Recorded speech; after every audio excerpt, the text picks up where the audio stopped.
אנחנו שבנו עליכם ואנחנו עוברים אל הפן המקאברי של ג'יגאבט. יישום פייסבוק חדש, פרי פיתוח ישראלי, מאפשר להשאיר מסר אחרון לחברים ולבני משפחה ברשת החברתית, שהתפרסם בפרופיל שלנו רק לאחר שנלך לעולם שכולו טוב. שלום לערן אלפונטה מחברת ווילוק. ערב טוב. If I Die, מה זה בעצם? If I Die זו האפליקציה הראשונה שחברת ווילוק השיקה. בעצם מאפשרת לך להקליט הודעת וידאו או טקסט, שבדיוק כמו שאמרת, תפורסם בעמוד הפייסבוק שלך אחרי מותך. איך תדעו שמישהו מת ולפרסם את ההודעה שלו? יפה, אז לשם כך אנחנו משתמשים ביכולות החברתיות של פייסבוק, ואתה מתבקש במהלך תהליך ההקלטה לבחור 3 חברים נאמנים, ואנחנו מציעים לך לא לבחור את החברים מהפאב שיעשו עליך איזה צחוקים אחר כך, אלא באמת אנשים נאמנים, אם, אב, הורה, אחות, אח וכדומה, כמובן בן בת זוג, אשר ידעו שבאמת הלכת לעולמך ויוכלו להפעיל את אותו מסר וידאו, בעצם המסר האחרון שלך לעולם. איך עלה הרעיון לדבר המקאברי הזה?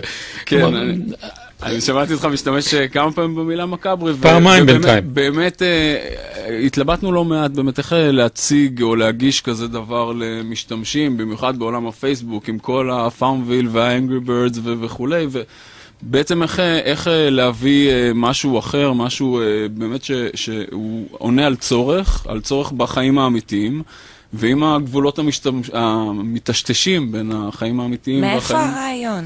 אז הרעיון באמת בא מכך שחבר שלי שנסע עם אשתו לחול, לחופשה, והשאירו 3 ילדים בבית.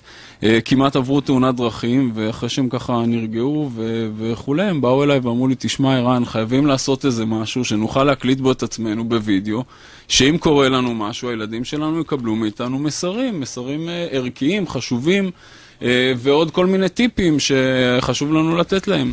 ובאמת אנחנו ממליצים ומאפשרים לכל אדם בצורה מאוד נגישה, מאוד קלה. זה באמת 2 הקלקות ואתה מסודר עם המסר שלך. לא, זה הבעיה. 2 הקלקות, אוקיי, יש לך מסר, השאלה היא מה אתה מוסר במסר. יפה, אז אנחנו בסרטון שיצרנו ביוטיוב, באמת ניסינו, כמו שאמרתי, להנגיש את זה בצורה טיפה יותר מבדרת, הומוריסטית, כמה שאפשר להתייחס לנושא הזה, ובאמת רואים בסרטון הזה, בקליפ אנימציה, אדם שפונה ליקיריו אחרי מותו, ומשאיר מספר מסרים כמו לאחי היקר, אני לא יכול להודות לך על כל מה שעשית עבורי, אבל אני משאיר לך את אימפריית שטיפת המכוניות שלנו, או שכני היקר, אתה יכול להפסיק לחפש אחרי ספארקי, בטעות דרסתי אותו ושמתי אותו בנהר. לסיום, ערן אלפונטה, מה המודל העסקי שלכם? מה יוצא לכם מזה?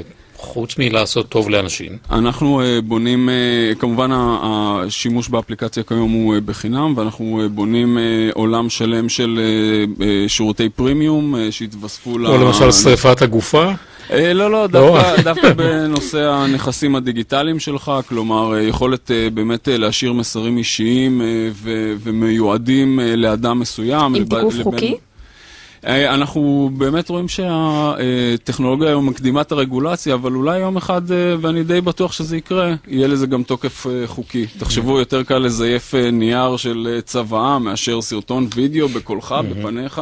כן. ערן אלפונטה, מסר אחרון, If I Die, תודה רבה לך. תודה רבה. ועכשיו